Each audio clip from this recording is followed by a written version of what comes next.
नीचे खेलबहदा ए जानू गलिया पर हैप्पी होली लिख लेबहदा।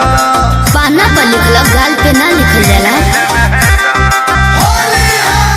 हाँ फगुआ हम ठलानी त नीचे खेलबहदा गलिया पर हैप्पी होली लिख लेबहदा।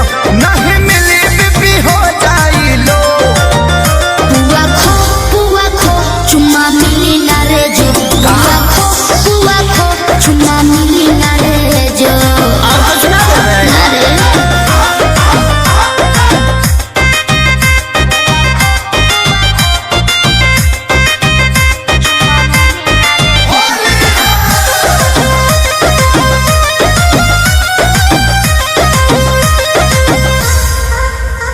घर में से जान पुआ पकवानी खा के भांग वाला दूध पूरा पियने दबा बारो नशा में पदे बघाई दूर तनी हटो ना बाबा नहीं। तारू जैसे गो करो ना गो पुआ खो चुम्मा मिली ना रे जो। पुआ खो चुम्मा मिली ना रे जो।